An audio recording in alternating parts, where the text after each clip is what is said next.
entrer dans mon cœur pour établir en moi la véritable foi, un pouvoir divin capable de tout. Pour moi, tu as fait mouvoir ta divinité. Tu m'as rempli du Saint-Esprit, le corps de la présence éternelle de l'Éternel Dieu et de sa manifestation divine dans les saints. Tu as établi en moi ton trône de gloire, afin de régner dans ma vie. Seigneur Jésus, tu vis en moi. C'est toi le mystère de ma vie. Amen. Shalom à toutes et à tous, shalom aux bien-aimés qui suivent l'émission Mbangoudoulou. Que la grâce de Dieu vous soit abondamment accordée. Moi, c'est votre humble serviteur, l'admirable évangéliste Olivier Ruffin Moani. Nous sommes dans le cadre de l'émission 38 consacrée au cantique 364 Lukumama Muyisu. Seulement, nous sommes dans la phase de la prédication basée sur le cantique Lukumama Muyisu, cantique 364 qui doit dire que l'Éternel vous bénisse. Le thème de ce cantique, le thème de la prédication, je dirais, c'est « Soyez enracinés en Christ ». Être enraciné en Christ, on va lire deux paroles d'écriture. D'abord Colossiens 2, le verset 7, il est écrit ceci. Je peux commencer par le verset 6. Ainsi donc,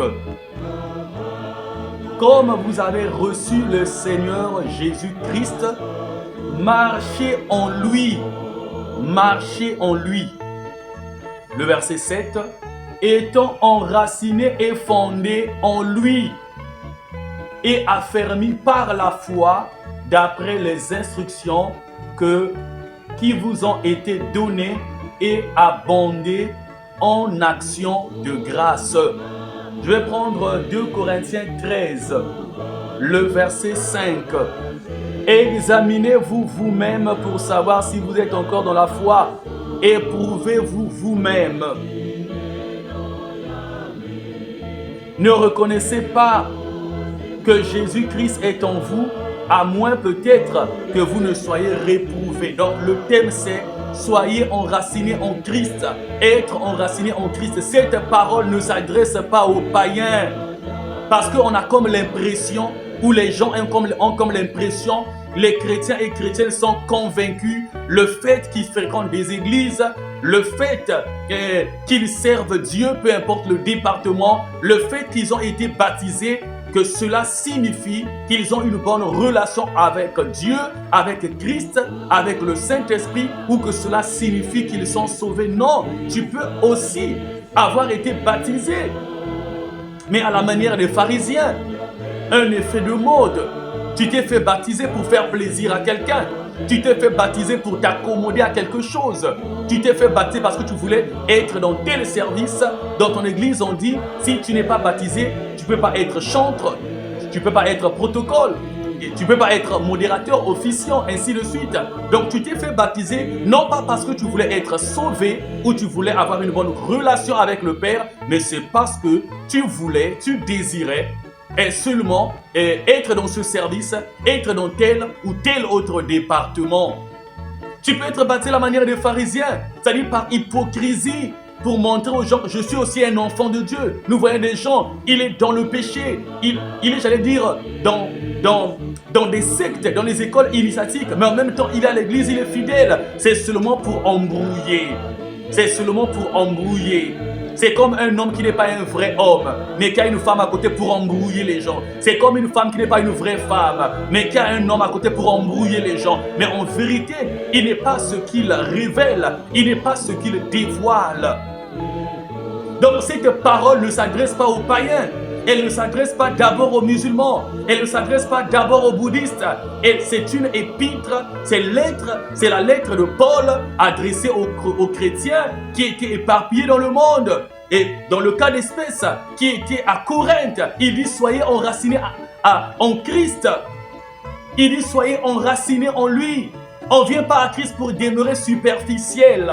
en termes de notre relation, en termes de vie de prière, en termes de vie d'adorateur ou d'adoration, d'adoratrice ou d'adoration. Mais il faut être enraciné, il faut aller en profondeur. Déjà, dans Luc 6, de 47 à 49, le Christ dit, je vous montrerai à qui est semblable la personne qui écoute ma parole, qui la met en pratique. Elle est semblable à une personne qui, voulant bâtir une maison, creuse profondément. Tu peux dire, mais évangéliste, comment être enraciné en Christ? Comment avoir une intimité profonde avec Christ? C'est par le respect, c'est par l'observation des prescriptions de Jésus-Christ de Nazareth, le seul et l'unique sauveur du monde. Dans Matthieu 28, le verset 20, lorsqu'il donna l'ordre aux premiers apôtres, lorsqu'il nous donna ordre à nous, ministres de Dieu, prédicateurs, voilà, lorsqu'il nous disait, allez par dans le monde, faites de toutes les nations les disciples. Là, je suis dans le verset 19, Matthieu 28. Au verset 20, il dit aux apôtres, il me dit, et enseignez-leur à observer tout ce que je vous ai prescrit en matière de foi, en matière d'aumône, en matière d'offrande, en matière de prière, etc. Il n'y a pas de magie, il n'y a pas de mélange, il n'y a pas de superstition. C'est simple, mais il faut avoir la foi. C'est simple, il faut craindre Dieu. C'est simple, il faut se séparer du monde. C'est simple, il faut avoir la haine du mal. C'est simple, il faut avoir la haine du péché. C'est simple. Avec la grâce de Dieu, avec l'assistance du Saint-Esprit. Alors, cette parole que nous avons lue, être enracinée en Christ, c'est ce que nous devrions faire. Dieu veut que nous puissions nous enraciner en lui.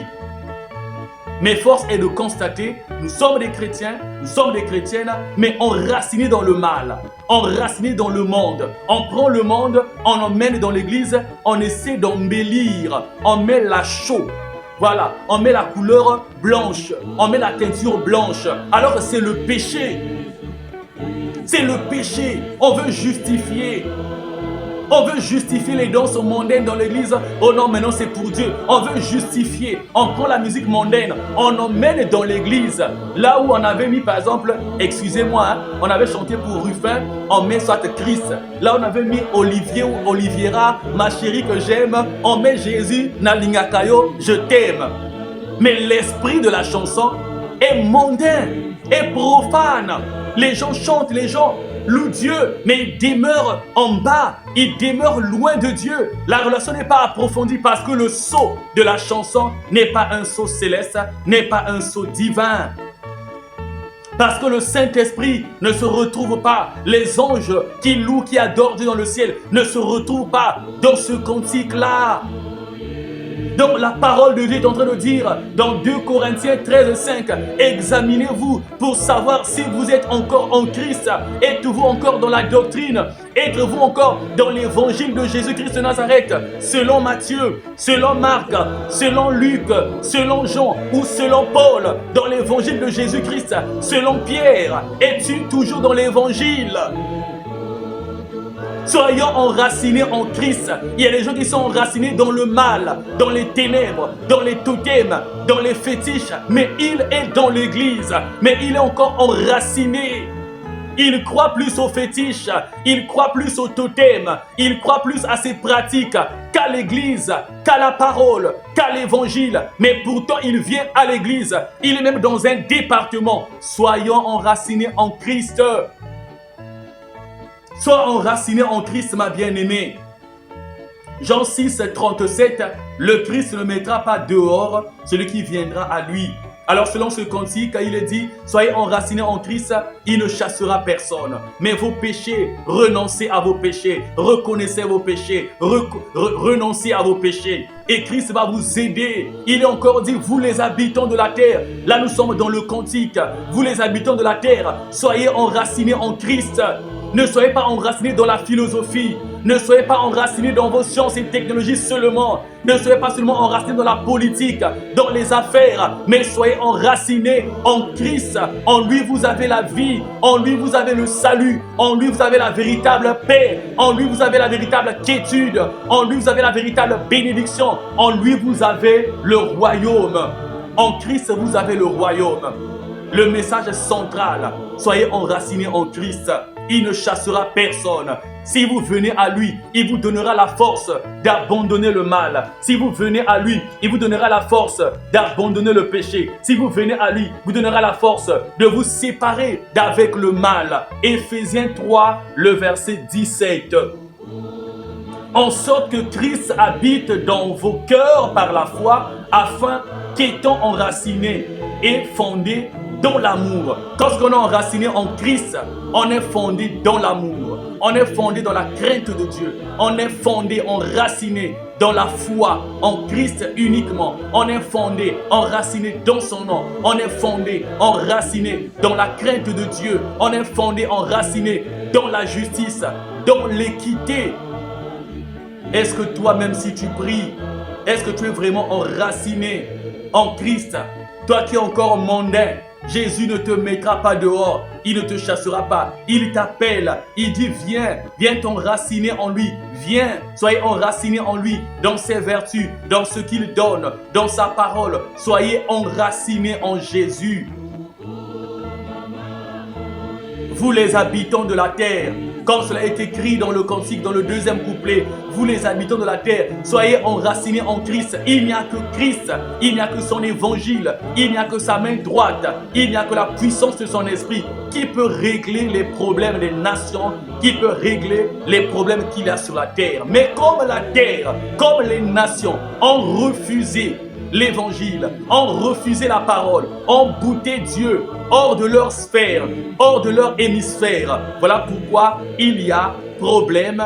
Nous allons de problème en problème, de drame en drame, de catastrophe en catastrophe. Dans le royaume des cieux, il n'y a pas de drame, il n'y a pas de catastrophe, il n'y en a pas. Il y a eu un scandale une seule fois lorsque le diable s'est révolté et qu'il a été précipité. Mais le ciel, le règne de Dieu est paisible. Le règne de Dieu est un règne de quiétude. C'est lui qui donne la force. Venons à lui, afin qu'une fois sauvés, une fois enracinés en lui, que nous l'adorions, que nous le célébrons ici sur terre et qu'éternellement, dans le règne de Dieu, après le dernier jugement, que nous puissions l'adorer, le louer, le célébrer sans cesse. Nous avons une image dans Jean 8, de 30 à 32, à partir du verset 30. Alors que Christ était en train de parler, de prêcher, plusieurs crurent en lui. Peut-être que toi, tu crois en la parole. Tu crois en Jésus-Christ comme sauveur, comme Seigneur, oui. Mais dans le verset 31, il leur dit, si vous demeurez dans ma parole, là je vous confirme mes disciples. Si vous demeurez dans ma parole, là vous êtes vraiment mes disciples. Est-ce que toi, tu es enraciné dans la parole de Dieu? Mais la parole de Dieu, c'est Christ. Au commencement était la parole, et la parole était avec Dieu, et la parole était Dieu. Au commencement était Jésus, et Jésus était la parole de Dieu, et Jésus était Dieu. Au commencement était le Christ, et le Christ était avec Dieu, et le Christ était Dieu. Le Christ dit, Jean 8, 30, le verset 31 aussi, il dit à ceux qui crurent en lui, qui croyaient en ce qu'il disait, qui croyaient qu'il était prophète de Dieu, qui croyaient qu'il était un prédicateur, qui croyaient qu'il était un évangile, un envoyé de Dieu. Le Christ leur dit, si vous demeurez dans ma parole, si vous vous enracinez dans ma parole, là vous avez écouté, vous avez reçu à chaud, vous avez reçu superficiellement, vous avez reçu, vous êtes réjouis tout de suite. Mais si vous demeurez en elle, si vous vous enracinez dans ma parole, là vous êtes vraiment mes disciples, vous rentrerez dans ma gloire, vous verrez ma gloire. Le verset 32, vous connaîtrez la vérité que je suis et la vérité que je suis vous rendra libre. C'est-à-dire, on peut croire en Jésus-Christ et être encore dans des liens de péché. On peut croire en Jésus-Christ, être encore dans des liens mondains. On peut croire en Jésus-Christ, être encore dans des lieux ténébreux, dans des liens ténébreux. Voilà pourquoi Jésus leur a dit, mais vous êtes esclaves du péché. Et ils ont dit, mais on n'est pas esclaves. Voilà, nous sommes libres. Là, nous sommes dans Jean 8, de 30, vous descendez même jusqu'à 59. Après, ils disent, mais nous, on n'a pas un autre père. Notre père, c'est Abraham. Jésus remet cela en cause. Si le père Abraham était votre père, vous croirez en moi, vous aurez les œuvres d'Abraham. Mais on n'a pas un autre Dieu, mais c'est Elohim, c'est El Shaddai. Jésus dit, mais si Elohim était votre Père, vous m'aimeriez. Voilà, vous m'aimerez parce que c'est de lui que je suis sorti. Et au verset 44, Jean 8, verset 44, à ces personnes qui avaient cru en Christ, Jésus leur dit, vous avez pour père le diable. Quand vous vivez dans le péché, vous avez pour père le diable. Quand vous êtes à l'opposé de la sanctification, de la sainteté, vous avez pour père le diable. Quand vous avez de la haine pour autrui, vous avez pour père le diable. Quand vous foulez aux pieds la saine doctrine de notre admirable Sauveur et Seigneur Jésus-Christ de Nazareth, vous avez pour père le diable. Quand vous persécutez la vérité, quand vous persécutez ceux qui disent la vérité, quand vous persécutez ceux qui prêchent l'évangile de la droiture, vous avez pour père le diable. Quand vous persécutez ceux qui ont la véritable crainte de Dieu, comme Saul le faisait, vous avez pour père le diable. Le Christ a dit à Saul plutôt lorsqu'il était, avant qu'il ne soit Paul l'apôtre, pourquoi me persécutes-tu? Qui es-tu, Seigneur? Je suis Jésus que tu persécutes. En persécutant les vrais chrétiens, en persécutant ceux qui ont la crainte de Dieu, tu persécutes le Christ. Tu auras affaire à lui. Mais pourtant tu pries. Dans les églises, il y a des combats, il y a des luttes. Dans les églises, on se met les peaux de banane. Dans les églises, on se jalouse. Dans les églises, on manifeste la haine d'une manière ou d'une autre. Dans les églises, il n'y a plus d'amour, il n'y a pas d'amour. On ne s'aime pas véritablement. Alors que Christ dit, aimez-vous les uns les autres comme moi je vous ai aimé. Aimez-vous les uns les autres afin que tous sachent que vous êtes mes disciples. Parce que dans le judaïsme, il n'y avait pas l'amour. Dans le judaïsme, il n'y avait pas l'amour. Dans la religion qui était en Israël, il n'y avait pas l'amour. L'amour était banni. Alors Jésus dit, aimez-vous les uns les autres afin que les judaïsants, afin que les prosélytes sachent que vous êtes mes disciples parce que vous manifestez le véritable amour entre vous par la grâce du Saint-Esprit, par la puissance de l'Évangile. Alors vous voyez, bien aimé, Jean 8, les gens avaient cru. Mais dans le verset 59, ils ont lapidé le Christ. Pourquoi? Ils n'étaient pas enracinés en Christ. Ils n'étaient pas enracinés dans la parole. Parce que Jésus leur a dit, toujours dans Jean 8, mais ma parole ne pénètre pas en vous. Vous ne croyez pas en moi, vous ne m'aimez pas, parce que ma parole ne trouve pas de la place dans vos cœurs. Il y a des gens qui n'aiment pas la vérité. Tu es dans la fornication, tu ne veux pas qu'on te dise la vérité. Si on te dit que tu es fornicateur ou tu es dans la fornication, sors, tu dis que non, ça c'est la condamnation. Tu es voleur, on te dit que tu es un voleur, abandonne le vol, ça c'est la condamnation. Et tu es dans l'adultère, tu es dans l'ivrognerie, tu es dans la corruption, on te dit abandonne, tu es dans le fétichisme, tu es dans une doctrine qui n'a rien à voir avec Christ. Tu dis non, et ça c'est la jalousie. Voilà, tu ne veux pas qu'on te dise la vérité. Et dans Jean 8, Jésus a dit la vérité. Ils ont fini par lapider le Christ. Parce que ces personnes n'étaient pas enracinées dans la parole, enracinées dans la saine doctrine, enracinées dans le Christ, enracinées dans la vérité, enracinées. Est-ce que toi, même si tu pries, es-tu enraciné en Christ? Et toi qui pries, et toi qui ne pries pas, venez à Christ, venez vous enraciner en lui, venez vous enraciner dans sa parole, venez vous enraciner dans la crainte de Dieu, venez vous enraciner dans la bénédiction divine qu'il est. Enracinez-vous en Christ, il ne chassera personne, il ne chassera aucun impie, il ne chassera aucun sorcier, il ne chassera aucun féticheur, il ne chassera aucun sataniste. Il vous appelle, venez à lui, mais seulement abandonnez le mal et lui vous donnera la force de vous en débarrasser. Il vous purifiera, il sera votre sainteté en vous, il sera votre sanctification en vous, il sera votre crainte de Dieu en vous, il sera votre foi en vous, il sera le tout en vous, il sera Dieu en vous. Soyez et demeurez bénis dans le nom éternel de Jésus, notre Seigneur et notre Sauveur, notre mystère et notre pouvoir. Que l'Éternel vous bénisse. C'était votre admirable évangéliste Olivier Ruffin-Moigny. Je suis homme de Dieu. Que l'Éternel vous bénisse. Nous nous retrouvons à la prochaine édition, au prochain numéro. Que Dieu vous comble. Mbamudule mikunga kele mbote, Mbamudule mikunga kele kinze na iswe yangalala. Tu as établi en moi ton trône de gloire afin de régner dans ma vie. Seigneur Jésus, tu vis en moi. C'est toi le mystère de ma vie. Amen.